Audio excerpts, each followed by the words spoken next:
இன்று நாம் காணவிருக்கும் பாடம் அரசியல் அறிவியல். அதில் இன்றைக்கி என்ன தலைப்பு இன்று நாம் பார்க்க போகிறோம் என்றால் திட்ட கமிஷன். ஸோ கடந்த வாரம் நம்ம என்ன பார்த்தோம்?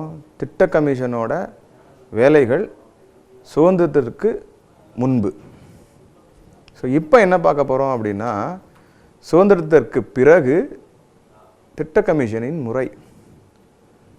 ஸோ அதோட வேலைப்பாடு எப்படி இருந்ததுன்னு பார்ப்போம். திட்ட ஆணையத்தின் நோக்கம் வேலை வாய்ப்புகளை பெருக்குவது மற்றும் பணக்காரர்களுக்கும் ஏழைகளுக்கும் இடையிலான இடைவேளையை குறைப்பது. எப்படி இடைவேளை குறைக்கிறது? அப்போ பொருளாதார முன்னேற்றம் இருக்க வேண்டும். அப்போ தனி மனிதனோட பொருளாதாரம் முன்னேறினால் தான் பணக்காரர்களும் ஏழைகளுக்கும் இடையே உள்ள இடைவேளை குறைக்கப்படும். இப்போ வேலை வாய்ப்புகள் அதிகம் உருவாக வேண்டும். நம்மளுடைய பாப்புலேஷன் அப்படின்றது ரொம்ப அதிகமாக பெருகி கொண்டு தான் இருக்கிறது. அப்போ அத்தனை பேருக்கும் வேலை வாய்ப்புகள் வேண்டும் என்றாலும், பொருளாதாரத்தை ஒரு சமமான நிலையில் கொண்டு செல்ல வேண்டும் என்றாலும் திட்ட கமிஷனின் வேலை முக்கியமானதாக இருந்தது. சமூக பொருளாதார நீதியின் குறிக்கோள்களை உறுதிப்படுத்துவதன் மூலம் ஒரு சமத்துவ சமுதாயத்தை ஸ்தாபித்து அதன் மூலம் பொருளாதார வளர்ச்சியை உணர முடியும். ஒரு தனி மனிதனோட ஊதியம் என்பது அதிகமாக இருக்க வேண்டும். அதிகமாக அப்படின்னா லட்சத்தில் இல்லை. ஒரு மாதத்திற்கான செலவுகளை கடன் வாங்காமல் செலவு செய்ய வேண்டும். அப்படின்னா என்னென்னா, அதிகப்படியாக செலவு பண்ணுறது கிடையாது, அதிகமாக வருமானம் அப்படின்றதும் கிடையாது. அப்போ செலவு அப்படின்றது என்னுடைய உணவு, உடுக்க உடை, இருக்க இடத்திற்கான தேவையை பூர்த்தி செய்யும் வகையில் எனது பொருளாதாரம் இருந்தால் அது போதும். அப்போ நான் ஒரு நாளைக்கு 100 ரூபா தான் சம்பாதிக்கிறேன், மாதம் 3000 சம்பாதிக்கிறேன் அப்படின்னா இப்போ இருக்கிற காலத்தில் எதாவது செய்ய முடியுமா? ஒன்றும் பண்ண முடியாது. அப்போ என்னுடைய பொருளாதாரம் மிக கீழே தான் இருக்குது. அப்போ என்னோடய வாழ்வு எப்படி மேம்பாடாகும்? கண்டிப்பாக மேம்பாடாகாது. அப்போது பொருளாதார நீதி வந்தால் தான் சமூக நீதியும் அங்கே நிற்கும். அதாவது சமத்துவ சமுதாயத்தை ஸ்தாபித்து அதன் மூலம் பொருளாதார வளர்ச்சியை உணர வேண்டும். அம்பேத்கர் அடிக்கடி சொல்லுவார். என்ன சொல்லுவார் அப்படின்னா, எல்லாத்தையும் கோயிலில் விட்டால், எல்லாத்தையும் தீண்டாமையை இல்லாத வண்ணம் செய்யும் அளவிற்கு எல்லாமே அந்த தெருவில் நடக்க விட்டா, இல்லை எல்லாத்தையும் கோயிலில் விட்டால் தீண்டாமை அழிஞ்சிருமா? கண்டிப்பாக அழியாது. இது அம்பேத்கர் சொன்ன வார்த்தை. பொருளாதார ரீதியாக தாழ்த்தப்பட்டவன் எப்போது தன்னுடைய பொருளாதாரத்தில் மேம்பாடு அடைகிறானோ அப்போ தான் சமுதாயம் நீதியே அங்கே கரெக்டாக இருக்கும். அப்போ பொருளாதார வளர்ச்சியை உணர வேண்டும். திட்ட ஆணையம் உருவாக்கப்பட்டதற்கான முக்கிய நோக்கம் உற்பத்தியை பெருக்குவது மற்றும் தனிநபர் வருமானத்தை அதிகப்படுத்துவதாகும். இப்போ பெர்காபிட்டா இன்கம் அப்படின்னு சொல்லுவாங்க. அந்த பெர்காபிட்டா இன்கம் அப்படின்றது ஒரு தனி மனிதனோட ஒரு வரவு, அவனோட சம்பளம் அப்படின்னு வச்சுக்கலாமே. இன்றைய சூழ்நிலை எடுத்துக்கிட்டோம் அப்படின்னா, இன்றைக்கி ஒரு 50,000 ரூபா இருந்தால் ஒரு வாழ்க்கையை சுமூகமாக நடத்தலாம். அது ஒரு 10,000 குறைய குறைய குறைய நம்மளுடைய அன்றாட தேவைகளே கேள்விக்குறியாகிவிடும். அப்போது தனிநபர் வருமானத்தை எப்படி அதிகப்படுத்துவது? தொழில் தொடங்குவதற்கு பேங்க் மூலமாக லோன் கொடுக்கலாம், அது ஒரு திட்டம் தானே. அப்போ என்னென்ன வகையெல்லாம் தனி மனிதனோட வருமானத்தை உருவாக்கலாம் அப்படின்றதுக்கான திட்டத்தை திட்ட கமிஷன் கொடுத்தாங்க. சமுதாய பொருளாதார நீதி அப்படின்றது எக்கனாமிக் ஜஸ்டிஸ் எப்போ மெயின்டைன் ஆகணும் அப்படின்னா, பெர்காபிட்டா இன்கம் ஒரு தனி மனிதனுக்கு அதிகமாக இருந்தால்தான் அவனோட தேவைகளை கடன் வாங்காமல், தேவைன்னா அத்தியாவசிய தேவை தான் இங்கே சொல்கிறேன் ஒழிய, தேவைன்றது மக்களுக்கு எல்லாம் ஒரு தனி மனிதனுக்கு நிறையா தேவை இருக்கும். அந்த தேவையை நான் இங்கே குறிப்பிடலை. அத்தியாவசிய தேவை, உடுக்க உடை, உண்ண உணவு, இருக்க இருப்பிடம், தன்னோட வாழ்வாதாரத்தை செவ்வனே செய்வதற்கான ஒரு பொருளாதாரம் இருக்குமே ஆனால் அப்போ சமத்துவ சமுதாயம் அப்படின்னு சொல்லலாம். திட்ட ஆணையத்தின் நோக்கம் வேலை வாய்ப்புகளை பெருக்குவது மற்றும் ஏழைகளுக்கும் பணக்காரர்களுக்கும் இடையிலான இடைவெளியை குறைப்பது. நான் ஏற்கனவே சொன்னது மாதிரி வேலை வாய்ப்புகளை அதிகப்படுத்திட்டோம் அப்படின்னா நம்ம நாட்டில் ஐடி இன்ஃபர்மேஷன் டெக்னாலஜி வந்தது, நிறைய பேர்த்துக்கு வேலை கிடச்சிது. அப்போ நிறைய பேர் சம்பாதிச்சாங்க. கிட்டத்தட்ட கிராமப்புற இருக்கிற மாணவர்கள் கூட இங்கே சென்னை வந்து வேலை பார்த்து அதிகப்படியான சம்பளங்கள் பெற்று தன்னுடைய அப்பா அம்மாவுக்கு அனுப்புனாங்க. ஸோ அப்போ என்ன ஆகுதுன்னா, வேலை வாய்ப்புகள் அதிகமாக தனி மனித சம்பளம் பெருக பெருக தனி மனிதனுடைய வாழ்வாதாரம் உயரும். இந்த எக்கனாமிக் ஜஸ்டிஸ் அப்படின்றது கண்டிப்பாக நிலைநாட்டணும். அப்போ எக்கனாமிக் ஜஸ்டிஸ் அப்படின்னா பொலிட்டிக்கலி, அதாவது கவர்மெண்ட்டில் இருக்கிற வேலை பார்க்கின்ற சம்பளதாரர் அப்படின்றது ஆணோ பெண்ணோ இவங்களுக்கு வந்து எல்லாத்துக்கும் ஒரே மாதிரியான சம்பளம், அது எக்கனாமிக் ஜஸ்டிஸ். ஆனால் ப்ரைவேட் ஸ்பியரில் வரும்போது அந்த ஏற்றத்தாழ்வு அப்படின்றது நிறையா இருக்குது. அப்போ நிறையா இருக்கும்போது தனி மனிதனோட வாழ்வாதாரம் அப்படின்றது அதிகமாக சம்பளம் வாங்கினவனுக்கு அதிகமாக இருக்குது, கம்மியாக சம்பளம் வாங்கினவனுக்கு ரொம்ப கம்மியாக இருக்குது. இந்திய திட்ட ஆணையம், இந்த பிளானிங் கமிஷன் அப்படின்னு இப்போ பார்ப்போம். இந்திய திட்ட ஆணையம் பண்டிட் ஜவஹர்லால் நேருவின் தலைமையில் இந்திய அரசின் தீர்மானத்தின் மூலம் மார்ச் 1950 அமைக்கப்பட்டது. ஸோ 1950 உருவாக்குறாங்க. யாரோட தலைமையில்? ஜவஹர்லால் நேருவோட தலைமையில் இந்திய அரசின் தீர்மானத்தின் மூலம், the government of India act, அந்த ஆக்ட் போடுறாங்க. அது மூலமாக இந்த பிளானிங் கமிஷன் அப்படின்றது கொஞ்சம் உள்ளே வருது. அது ஆக்ட் அப்படின்னு சொல்ல முடியாது. இன்றைக்கி பிளானிங் கமிஷன் அப்படின்றது கிடையாது. அப்போ அரசோட தீர்மானம் இது பார்லிமெண்ட்டில் நிறைவேற்றலை, இந்த பிளானிங் கமிஷனை கொண்டு வரணும்னு ஆக்டெல்லாம் ஒன்றும் போடலை.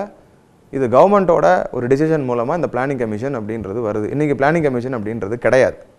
அதுக்கு பதிலாக தான் நித்தி ஆயோக் அப்படின்னு அதுக்கு மாறுதலாக மற்றொன்று வந்துவிட்டது. முக்கியமாக இந்த திட்ட கமிஷனோட வேலை என்ன அப்படின்னா, நாட்டின் வளங்களை மிகவும் பயனுள்ள மற்றும் சீரான வகையிலும் பயன்படுத்துவதற்கான திட்டத்தை செயல்படுத்துவது. அப்போ திட்ட கமிஷனுக்கு முன்னாடி எப்படி இருந்தது? வளங்களை வந்து காக்கணும். அது காடுகளாக இருக்கலாம், மலைகளாக இருக்கலாம், தண்ணீராக இருக்கலாம், நீர்நிலைகளாக இருக்கலாம், இது எல்லாமே வளங்கள் தான். அதுக்கப்புறம் மனித வளம், எல்லா வளத்தையும் காத்து அதுக்கான சீரான ஒரு செயல்பாடை முன்மொழிந்து அதுக்கான உற்பத்தியும் பெருக்க வேண்டும். திட்டங்களை உருவாக்க தொடர்பான விஷயங்களை ஆணையம் செய்கின்றது. அப்போ பிளான் போடணும் அப்படின்னா அதுக்கு நிறைய ரிசோர்ஸ் வேணும். அந்த துறை சார்ந்த வல்லுநர்களை அழைப்பது, அந்த துறை சார்ந்த யாரெல்லாம் அதில் டாக்டரேட் பண்ணியிருக்காங்களோ அவர்களை அழைத்து அவர்களின் மூலம் ஆலோசனை பெற்று அந்த திட்டத்தை ஒரு முழு வடிவமாக அமைப்பது, இது எல்லாமே பிளானிங் கமிஷன் செஞ்சாங்க. திட்ட ஆணையத்தின் செயல்பாடுகள் தேசத்தின் வளங்களை அறிவதன் மூலம் அவை நாட்டின் தேவைக்கேற்ப உபயோகத்திக் கொண்டு எதிர்கால தேவைகளுக்காக உருவாக்கவும் திட்டமிடுகிறது. ரிசோர்ஸ் இவ்வளோ தான் இருக்குது, அதை ஃபுல்லாக தெரிஞ்சுக்கிட்டோம் அப்படின்னா, இப்போ நம்ம வீட்டில் 5 பேர் இருக்கோம், 2 கிலோ அரிசி இருக்குது, எத்தனை நாள் வரும் அப்படின்னு தெரிஞ்சுக்கிட்டோம் அப்படின்னா அடுத்த அரிசி எப்போ வாங்குறதுன்னு நம்ம திட்டமிட்டுறலாம். அதே மாதிரி தான் நம்ம நாட்டில் வளங்கள் என்னென்ன வளங்கள் இருக்குது அப்படின்றத தெரிஞ்சுக்கிட்டாங்க அப்படின்னா அதை எத்தனை வருஷம் நம்மளுக்கு வரும், அதை எவ்வளோ தூரம் உபயோகப்படுத்தலாம், எதிர்காலத்திற்காக அதை எப்படி உருவாக்கலாம் இல்லை உற்பத்தி செய்யலாம் அப்படின்ற திட்டங்களை திட்ட ஆணையம் செஞ்சாங்க. இங்கே வளங்கள் என்பது எப்பவுமே சொல்கிற மாதிரி வளங்கள் என்பது பொருள் மட்டும் அல்ல, பொருள், மூலதனம் மற்றும் மனித வளங்கள், கேபிட்டல், லேண்ட், அதுக்கப்புறம் ஹியூமன் ரிசோர்ஸ், இது 3மே ரொம்ப முக்கியமானது வளங்கள்ல. இந்த வளங்களை எவ்வாறு பயனுள்ள மற்றும் சமநிலை முறையில் பயன்படுத்தலாம் என்பதற்கான திட்டத்தை இது உருவாக்குகிறது. முதல்ல ரிசோர்ஸை எப்படி பாதுகாக்கணும்னு தெரியணும், 2வது அதை எப்படி யூஸ் பண்ணணும்னு தெரியணும், 3வது அதை வீண்படுத்தாமல் உபயோகப்படுத்த வேண்டும். அதுதான் இங்கே முக்கியமானது. நம்ம நாட்டில் ரிசோர்ஸ் நல்லா கிடைக்குது, அதில் இல்லைன்னு சொல்லலை, ஆனால் அதை முதல்ல பாதுகாக்கணும். இன்றைக்கி ஒரு ரிசோர்ஸ் இருக்குது அப்படின்னா நாளைக்கு அந்த ரிசோர்ஸ் இருக்கும் அப்படின்றதுக்கு நிச்சயம் கிடையாது. அப்போ அந்த ரிசோர்ஸை பாதுகாப்பது, வளங்களை பாதுகாப்பது, அதை திட்டமிட்டு சரியான வகையில் உபயோகிப்பது, வீணடிக்காத வகையில் அதை உபயோகிப்பது, இது எல்லாமே செய்யணும். ஆணைக்குழு வளர்ச்சிக்கு தடையாக இருக்கும் பிரச்சனைகளை அடையாளம் காண வேண்டும். நம்ம இந்தியாவில் பிரச்சனையா இல்லை, ஒரு டெவலப்மெண்ட் அப்படின்னு எடுத்துட்டோம் அப்படின்னா அதில் எவ்வளவு தடைகள், அது எஜுகேஷனாக இருக்கலாம், மணியாக இருக்கலாம், இல்லை பீப்புளோட சப்போர்ட்டாக இருக்கலாம், எல்லாத்தையும் தடை இருக்குது. ஒரு டெவலப்மெண்ட்டு கொண்டு வரும்போது அங்கே நிறைய தடைகள் அப்படின்றது இருக்குது இன்றைக்கி. அப்போ அந்த தடையை மீறி என்ன தடை வரும், அந்த தடையை மீறி எப்படி இது செயல்பாடு செய்ய வேண்டும் என்பதையும் அவர்கள் அறிந்திருந்தார்கள் பிளானிங் கமிஷனில். அதுதான் அதோட வேலையாக இருந்தது. இன்றைக்கி எதை ஒரு இம்ப்ளிமெண்ட் பண்ணாலும் இமீடியட்டாக அதுக்கு பிரச்சனை அப்படின்றதும் வருது. தீசிஸ் கொடுக்கும்போது ஆன்டி தீசிஸ் இருக்கு இல்லையா, அதே மாதிரி ஒரு டெவலப்மெண்ட்டில் எடுத்துகிட்டு போனோம் அப்படின்னா அந்த டெவலப்மெண்ட் செய்யக்கூடாது அப்படின்ற அளவுக்கும் பிரச்சனைகள் இன்றைக்கி இருக்க தான் செய்யுது. அப்போ அந்த பிரச்சனைகளையும் திட்டக்குழு அடையாளம் காண வேண்டும். தேசத்தின் தற்போதைய நிலைமைகளில் அரசாங்க திட்டத்தை திறன்பட செயல்படுத்த திட்டத்தை உருவாக்க வேண்டும். அதாவது இன்னைக்குள்ள நிலையில் ஒரு திட்டத்தை உருவாக்கணும். ஒரு திட்டம் இருக்குது அப்படின்னா 1947 ஏற்றாப்புல் போல் இன்றைக்கும் அதே திட்டத்தை நிறைவேற்ற முடியாது. அதுக்கு மாற்றாக இன்றைய நிலையில் ஒரு திட்டத்தை உருவாக்கி அதை எவ்வாறு அமல்படுத்த வேண்டும் என்பதையும் தெரிந்து கொள்ள வேண்டும். அது பிளானிங் கமிஷனோட முக்கியமான வேலை. 1950 ஒரு பிளான் போட்டிருப்பாங்க, அதை 2019 அமல்படுத்த முடியுமா? முடியாது. அது அவுட்டேட்டட் பிளான் அப்படின்ற மாதிரி சொல்லிடுவாங்க. அப்போ இன்றைய தேவைக்கு ஒரு திட்டத்தை தீட்டி அதை இன்றைக்கு நிலவரம் அறிந்து அதை அமல்படுத்த வேண்டும். திட்டமிடலின் செயல்முறைகளை அவ்வப்போது மதிப்பீடு செய்ய வேண்டும். இப்போ நம்ம திட்டத்தை தீட்டிட்டோம், அதை செயலும் முடிஞ்சிருச்சு, அதை ப்ராசஸில் இருக்குது, அவ்வளோ முடிஞ்சுன்னு போயிட முடியாது. ஒரு ஸ்டேஜ்லேயும் திட்டம் சரியாக போகுதா அதை மதிப்பீடு செய்ய வேண்டும். கிராஸ் செக் அப்படின்னு சொல்லுவாங்க இல்லையா, ஒரு திட்டத்தையும் அதை ப்ராசஸில் இருக்கும்போது சரி வேணா செய்தா இருக்கா. இப்போ ஒரு மத்திய உணவு திட்டத்தை எடுத்துக்கங்க. மத்திய உணவு திட்டத்தை முதலில் காமராஜர் அறிமுகப்படுத்தினார், அதுக்கப்புறம் முன்னாள் முதலமைச்சர் எம்ஜிஆர் அவர்கள் அறிமுகப்படுத்தினார்கள். ஒரு திட்டத்தை செயல்படுத்திட்டாங்க அப்படின்னா அந்த திட்டம் மாணவர்களுக்கு உபயோகமாக இருக்கிறதா, இல்லை அந்த திட்டம் எங்கேயாவது வீணடிக்கப்படுகிறதா, இல்லை இத்தனை மாணவர்கள் தான் நாங்கள் டார்கெட் பண்ணோம், நிறைய பேர் வந்துட்டாங்க, அது மாதிரி பிரச்சனை வருதா, அப்படி இல்லைன்னா நிறைய மாணவர்களை நாங்கள் நினச்சோம் வந்தது இவ்வளவு தான் அப்படின்னு சொல்லி அதிக பொருட்செலவுகள் செஞ்சோமா, இதெல்லாம் கிராஸ் செக்கிங். அப்போ அடுத்த தடவை பணம் ஒதுக்கும்போது எவ்வளவு இருக்கிறார்களோ அதுக்கு ஏற்றாற்போல் பொருள் எல்லாத்தையும் ஒதுக்கீடு செய்யணும். அப்போ ஒரு கட்டத்திலையுமே அந்த கிராஸ் செக் மதிப்பீடு, சுய மதிப்பீடு செய்ய வேண்டும். திட்ட ரீதியாக மதிப்பீடு செய்ய வேண்டும். திட்ட ஆணையம் மத்திய மற்றும் மாநில அரசுகளுக்கு திட்டவட்டமான உக்திகளை கொண்டு அறிவுறுத்துகின்றது. இப்போ பிளானிங் கமிஷன் அப்படின்னு சென்டர் தான். அப்போ மத்திய அரசுக்கும் மாநில அரசுக்கும் ஒரு திட்டங்கள் கொடுத்தாங்க அப்படின்னா அந்த திட்டங்களை இப்படி நிறைவேற்றுங்க, இது மாதிரி நிறைவேற்றுனா இது மக்களை எளிதாக சென்றடையும், மக்கள் பயனடைவார்கள் என்ற தெளிவான ஒரு நோக்கத்தோடு திட்ட கமிஷன் மத்திய அரசுக்கும் மாநில அரசுக்கும் அறிவுறுத்தினார்கள். அதுதான் அதோட வேலை. ஒவ்வொரு துறையினருக்கும் திட்டமிட்டப்பட்ட காலம் என்ன என்பதனை பொருளாதாரத்தின் வளர்ச்சி விகிதத்தையும் திட்ட ஆணையம் தீர்மானிக்க வேண்டும்.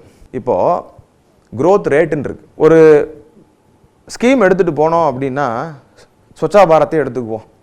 ஸ்வச்சா பாரத்தில் 2015-16 இத்தனை பேருக்கு கழிப்பிடம், அதாவது டாய்லெட் கட்டி கொடுத்துருக்காங்க அப்படின்னா மறுபடியும் 2016-17 அதை காட்டிலும் அதிகமாக அவர்கள் கட்டி கொடுக்க வேண்டும். அப்போ அந்த growth ரேட்டுன்றது போன வருஷம் 13% கட்டி கொடுத்தோம், இன்றைக்கி 70% கட்டி கொடுக்குறோம் அப்படின்னா அதுதான் டார்கெட். அப்போ திட்ட கமிஷன் எப்படி போட்டு கொடுப்பாங்க அப்படின்னா, கடந்த வருடம் இது ஒரு 13 விழுக்காடாக இருந்தது, இந்த வருடம் குறைந்தபட்சம் ஒரு 70 விழுக்காடாக அது உயர வேண்டும் என்பது தான் அந்த டார்கெட். அப்போ இத்தனை வீட்டுக்கு இந்த வசதி செஞ்சு கொடுக்கணும் அப்படின்ற ஒரு டார்கெட்டை அவங்க மெயின்டைன் பண்ணணும். அப்போ அந்த வளர்ச்சி விகிதத்தை growth ரேட் அப்படின்றது திட்ட ஆணையம் தீர்மானிக்க வேண்டும். இதை ஸ்டேட் கவர்மெண்ட்டுக்கும் சென்ட்ரல் கவர்மெண்ட்டுக்கும் அவங்க கொடுப்பாங்க. இதுதான் டார்கெட்டு, இத்தனை இத்தனை அமைச்சு கொடுத்தோம் அப்படின்னா இந்த டார்கெட் அதை ரீச் ஆகும் அப்படின்ற ஒரு செயல்முறையையும் அவங்க கொடுப்பாங்க. நிறுவனமும் அமைப்பும். திட்ட ஆணையம் பிரதமர் மற்றும் முழுநேர உறுப்பினர்கள் மற்றும் சில பகுதி நேர உறுப்பினர்களை கொண்டிருந்தது. இந்த பகுதி நேர உறுப்பினர்கள் யார் இருப்பாங்க அப்படின்னா காலேஜ் ப்ரொஃபஸர் இருப்பாங்க. அப்போ அவங்ககிட்ட தான் கேட்கணும். அப்போ சோசியாலஜி ப்ரொஃபஸராக இருப்பாங்க, இல்லை பொலிட்டிக்கல் சயின்ஸ் ப்ரொஃபஸராக இருப்பாங்க, இல்லை மற்ற துறைகளில் நல்ல ஒரு வல்லுநராக இருப்பாங்க, பிஹெச்டி ஸ்காலராக இருப்பாங்க. ஸோ அவங்களெல்லாம் அந்த திட்டக்குழுவில் சேர்த்துருப்பாங்க. அது பகுதி நேர உறுப்பினர்களை கொண்டிருந்தது. இவங்க எதுக்கு ஈக்குவல் அப்படின்னா அமைச்சரவை பதவிக்கு இணையானவர்கள், கேபினட் ரேங்க்ல ஈக்குவலாக இருந்தாங்க இந்த பிளானிங் கமிஷனில் உள்ள உறுப்பினர்கள். திட்டக்குழுவின் செயல்பாடுகளை ஒருங்கிணைக்கும் தலைவராக பிரதமர் இருந்தார். ஸோ ஆர்கனைசிங் அப்படின்றத விட அதுக்கு தலைவர் சேர்மன் அப்படின்றது பிரைம் மினிஸ்டர் தான். நிர்வாக சீர்திருத்த ஆணைக்குழுவின் கூற்றுப்படி அட்மினிஸ்ட்ரேட்டிவ் ரிஃபார்ம் கமிஷன் அப்படின்னு சொல்லுவாங்க. அந்த அட்மினிஸ்ட்ரேட்டிவ் ரிஃபார்ம் கமிஷன் வந்த பிறகு அது ரிப்போர்ட் சப்மிட் பண்ணாங்க. அந்த ரிப்போர்ட்டில் என்ன தெளிவாக சொன்னாங்க அப்படின்னா இதோட தலைமையெல்லாம் கொஞ்சம் மாற்றினாங்க. மாற்றிட்டு பிரதமரை தலைவராகவும் புதுசாக ஒரு துணைத் தலைவரை ஒன்று போட்டாங்க, டெபுட்டி சேர்மன் அப்படின்னு. துணைத் தலைவரை திட்ட கமிஷனின் முழு நேர செயல் தலைவராகவும் தீர்மானித்தாங்க. அப்போ பிரைம் மினிஸ்டர் தான் தலைவர், அரசாங்கத்துக்கு தலைவராக இருந்தார், பிளானிங் கமிஷனுக்கும் தலைவராக இருந்தாங்க. ஆனால் டெபுட்டி சேர்மனாக ஒரு முழு நேர ஒருத்தவராக போட்டாங்க. அப்போ துணைத் தலைவர் என்ன பண்ணுவார் அப்படின்னா டெபுட்டி சேர்மன் அப்படின்றவர் அமைச்சரவைக்கு திட்டத்தை உருவாக்கவும் நிர்வாக தலைவராகவும் பணிபுரிந்தார். ஸோ கேபினெட்டுக்கு பாலிசியை ஃபார்முலேஷன் பண்ணுறது, அதை எப்படி செயல்முறை பண்ணுறது, அதெல்லாம் ஒரு பிளானாக கொடுப்பாரு. அது மட்டும் இல்லாமல் அட்மினிஸ்ட்ரேஷனும் அவர் பார்த்துக்காரு. அதாவது பிளானிங் கமிஷனோட அட்மினிஸ்ட்ரேஷனும் அவர் பார்த்துக்கிட்டாங்க. அதே மாதிரி ஒரு செயலாளர், 4 முழு நேர உறுப்பினர்கள் மற்றும் சில அமைச்சர்கள் திட்டக்குழுவின் உறுப்பினராக கடமையாற்றுவார். ஒரு செக்ரட்டரி, அதுக்கப்புறம் 4 முழு நேர உறுப்பினர்கள் மற்றும் அமைச்சர்களும் அது திட்டக்குழுவில் உறுப்பினர்களாக இருப்பாங்க. அவங்களும் கடமையாக இருப்பாங்க, எப்போயா வருவாங்க போவாங்க, அது ஹெல்ப் பண்ணுவாங்க, அது மாதிரி தான் இருந்துச்சு. இதில் ஃபினான்ஸ் மினிஸ்டரும், அதாவது நிதி அமைச்சர் மற்றும் திட்ட அமைச்சர், அப்புறம் ஒரு செயலர், அது ஐஏஎஸ் ஆஃபீஸர் தான் இருப்பார். இவர்களும் திட்டக்குழுவின் உறுப்பினர் ஆவர். அதாவது எக்ஸ் அஃபிஷியோ சேர்மன் அப்படி சொல்லுவாங்க. எக்ஸ் அஃபிஷியோ சேர்மன்னா திட்ட அமைச்சர் அப்படின்னாலே பிளானிங் கமிஷனுக்கு ஒரு அமைச்சர் இருந்தார் அப்படின்னா அவர் ஆட்டோமேட்டிக்காக இதுக்கும் உறுப்பினர் ஆயிடுவார். ஃபினான்ஸ் மினிஸ்டராக இருந்தாங்க அப்படின்னா அவங்களும் ஆட்டோமேட்டிக்காக அதில் உறுப்பினர் ஆயிடுவாங்க. அது எக்ஸ் அஃபிஷியோ சேர்மன் அப்படின்னு சொல்லுவாங்க. எப்படி நம்ம வைஸ் பிரசிடென்ட் ஆஃப் இந்தியான்றது ex officio chairman of Rajya Sabha அப்படின்னு சொல்கிறோமோ, அதே மாதிரி ஃபினான்ஸ் மினிஸ்டரும் திட்ட மினிஸ்டரும், அதாவது பிளானிங் மினிஸ்டரும் எக்ஸ் அஃபிஷியோ சேர்மனாக இதுக்கு உறுப்பினர் ஆயிடுவாங்க. அதே மாதிரி கூடுதல் செயலாளருக்கு உதவ துணை செயலாளர், இவர்கள் அனைவரும் நிர்வாகத்தில் ஒருங்கிணைக்கப்பட்டு செயல்படுகின்றனர். அப்போது அடிஷ்னல் செக்ரட்டரி, அவருக்கு டெபுட்டி செக்ரட்டரி, இவங்கெல்லாம் ஹெல்ப் பண்ணி ஒரு அட்மினிஸ்ட்ரேஷனில் ஒருங்கிணைந்து ஒரு பிளானிங் கமிஷனை செயல்படுத்தினாங்க. துணை செயலாளர் திட்டங்களின் முன்னேற்றத்தை கண்காணித்து திட்ட கமிஷனின் துணைத் தலைவருக்கு தெரிவிக்க வேண்டும். டெபுட்டி செக்ரட்டரி அப்படின்றவங்க திட்டங்களை கண்காணிக்கணும், ஒழுங்காக போதா, இல்லை சரிவர யாருக்கு டார்கெட்டாக கொடுத்தாங்களோ அவங்களுக்கு ரீச் ஆகுதா, அந்த மக்களுக்கான சேவையை அது சரிவர செய்தார்களா அப்படின்றதும் போகணும். இதுக்கான ரிப்போர்ட் டெபுட்டி சேர்மனுக்கு அவர் சப்மிட் பண்ணணும். இந்தியாவின் திட்ட ஆணையத்தில் மொத்தம் 3 பிரிவு, பொது பிரிவு, பொருள் பிரிவு மற்றும் நிர்வாக பிரிவு. அந்த 3 பிரிவாக பிரிக்கிறாங்க. பொது பிரிவு எதை பார்க்குறாங்க அப்படின்னா பொருளாதாரம் மட்டும் பார்ப்பாங்க. முழு பொருளாதாரம் தொடர்பான செயல்பாடுகளுடன் தொடர்புடையது யாது பொது பிரிவு. 2வது பொருள் பிரிவு, குறிப்பிட்ட துறையின் வளர்ச்சியை கண்காணிக்கிறது. அக்ரிகல்ச்சர் இருக்கலாம், ஃபினான்ஸ் இருக்கலாம், லேபர் இருக்கலாம், அதுக்கப்புறம் நிறைய இருக்குது, சயின்ஸ் அண்ட் டெக்னாலஜி இருக்கலாம், சைல்டு அண்ட் உமன் டெவலப்மெண்ட் இருக்கலாம். இது எல்லாமே தனித்தனியாக ஒரு டிபார்ட்மெண்ட் எடுத்து அதை மட்டும் பண்ணுறது அப்படின்றது பொருள் பிரிவு. பொது பிரிவுன்றது எல்லாத்தையும் பார்க்குறது அப்படின்றது பொருள் பிரிவு. அட்மினிஸ்ட்ரேஷன் அப்படின்றது அட்மினிஸ்ட்ரேஷன் மட்டும் பார்ப்பாங்க. அப்போ வேறு பல அமைப்புகள் இது மட்டும் இருக்கா, அதாவது பொருள் பிரிவு, செயல் பிரிவு, பொது பிரிவு அது மட்டும் இருக்கா, இல்லை வேறு ஏதாவது பிரிவு இருக்கா அப்படின்னா வேறு பல அமைப்புகளுடன் இணைந்து திட்ட ஆணையம் செயல்படுகிறது. என்னென்ன அமைப்பு? தேசிய திட்டமிடல் குழு, நேஷனல் பிளானிங் கவுன்சில். ரெண்டாவது தேசிய மேம்பாட்டு குழு, நேஷனல் டெவலப்மெண்டல் கவுன்சில். இது ரெண்டுமே அவங்க பண்ணுறாங்க. தேசிய திட்டமிடல் குழு, நேஷனல் பிளானிங் கவுன்சில், தேசிய மேம்பாட்டு குழு, நேஷனல் டெவலப்மெண்டல் கவுன்சில். இது ரெண்டுமே பிளானிங் கமிஷனுக்கு பெரிய ஹெல்ப் பண்ணாங்க. தேசிய திட்டக்குழு 1965ஆம் ஆண்டில் 4வது திட்டத்தின், அதாவது 4th பிளானிங் கமிஷன் மூலமாக தேசிய திட்டக்குழு அமைக்கப்பட்டது. இது அறிவியல், பொறியியல் மற்றும் பொருளாதாரத்தில் உள்ள சிறந்த நிபுணர்களை கொண்டது. யாரெல்லாம் இருப்பா அப்படின்னா சயின்ஸ், இன்ஜினியரிங் அண்ட் எக்கனாமிஸ்ட், இதெல்லாம் இதில் அடங்கியிருப்பாங்க. இது அது மட்டும் இல்லாமல் என்னென்ன துறைகளெல்லாம் பார்க்குது அப்படின்னு பார்த்தீங்க அப்படின்னா விவசாயம், நில சீர்திருத்தங்கள், லேண்ட் ரிஃபார்ம்ஸ், நீர்ப்பாசனம், கல்வி, வேலைவாய்ப்பு, தொழில், வர்த்தகம், மேலாண்மை, குடும்ப கட்டுப்பாடு, சமூக நலன், இயற்கை வளங்கள், போக்குவரத்து மற்றும் சர்வதேச வர்த்தகம் போன்ற துறைகளில் பணியாற்றியது. இது எல்லாத்துலேயுமே பணியாற்றினாங்க. அதற்கு ஒதுக்கப்பட்ட துறைகளை விரிவாக ஆராய்ந்து பிறகு திட்ட கமிஷனுக்கு ஒரு முறையான துறை சார்ந்த தகவலை அளிக்கின்றது. அத்தகவலை கொண்டு திட்டத்தை தீட்ட ஆணையம் உருவாக்குகின்றது. அப்போ அவங்க ஒரு ரிப்போர்ட் கொடுப்பாங்க. நேஷனல் பிளானிங் கவுன்சில் அப்படின்றது இந்த எல்லாத்துலேயுமே கேட்டு ஒரு ரிப்போர்ட் கொடுப்பாங்க. அந்த ரிப்போர்ட்டை கையில் வச்சுக்கிட்டு அவங்க ஒரு செயலாக்கம் செய்வாங்க. ஒரு பிளானிங், ஒரு திட்டத்தை உருவாக்குவார்கள். தேசிய மேம்பாட்டுக்குழு, நேஷனல் டெவலப்மெண்ட் கவுன்சில். தேசிய வளர்ச்சி குழு இந்திய மாநிலத்தில் உள்ள அனைத்து முதல்வர்களையும் அக்குழுவின் தலைவராக பிரதமரையும் உள்ளடக்கியது. அப்போ எல்லா சீஃப் மினிஸ்டரும், ஸ்டேட்டோட எல்லா சீஃப் மினிஸ்டர், மாநிலத்தில் உள்ள எல்லா சீஃப் மினிஸ்டரையும் அந்த தேசிய டெவலப்மெண்ட் கவுன்சில், நேஷனல் டெவலப்மெண்ட் கவுன்சிலில் உள்ளே கொண்டு வருவாங்க. அதில் யார் தலைவராக இருப்பார் அப்படின்னா பிரதமர் தலைவராக இருப்பார். மத்திய அரசின் அமைச்சரவை அமைச்சர்களும் கலந்துரையாடல் போது கலந்து கொள்ளலாம். இப்போ மத்திய அமைச்சர் அப்படின்னா எந்த அமைச்சர்னாலும் சரி, அவங்க டிஸ்கஷன் பண்ணும்போது அவங்களும் இதில் சேர்ந்துக்கலாம். சேர்ந்து அங்கே என்ன டிஸ்கஷன் நடக்குது அப்படின்றத பார்க்கலாம். அந்த உரையாடலில் அவர்களும் கலந்து கொள்ளலாம். அவ்வப்போது திட்டத்தின் செயலாக்கத்தை மதிப்பாய்வு செய்கிறது. அதாவது எப்போவுமே ஒரு திட்டம் போட்டோம் அப்படின்னா அந்த திட்டத்தை கிராஸ் செக் பண்ணணும். திட்டம் போட்டுட்டு அவ்வளோதான் முடிஞ்சிருச்சுன்னு போயிடக்கூடாது. ஒரு ஸ்டேஜ்லேயுமே அதை கிராஸ் செக் பண்ணி அது சரிவர செய்கிறா, அது சரிவர அது போகுதா, இல்லை கரெக்டாக நம்ம பண்ணியிருக்கோமா அப்படின்றத ஒரு கிராஸ் செக் பண்ணாதான் திட்டத்தோட மதிப்பீடு செய்ய முடியும். திட்டம் உருவாக்கும் போது அதோட செயலாக்கம் தெளிவர தெரியாது. அதை செயலுக்கு போன பிறகு தான் கிரவுண்ட் ரியாலிட்டி நம்மளுக்கு தெரியணும். அப்போ தான் திட்டம் சக்ஸஸாக ஃபெயிலியரா அப்படின்றது தெரியும். வேற என்ன காரியங்கள் செய்கிறாங்கன்னு பார்த்தா, மேலும் மாநிலத்தின் வளர்ச்சி தொடர்பான பல்வேறு பிரச்சனைகளை குறித்து விவாதிக்கவும் அது வழி செய்கிறது.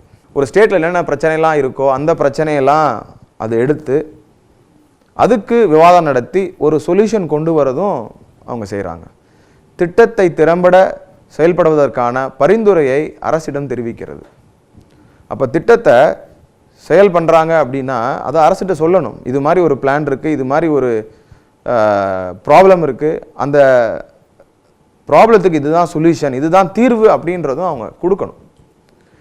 பயனுள்ள நிர்வாக சேவைகளுக்காக பணியாற்றுகிறது மற்றும் எதிர்கால வளர்ச்சிக்கு அவசியமான வளங்களை வளர்ப்பதை நோக்கமாக கொண்டுள்ளது.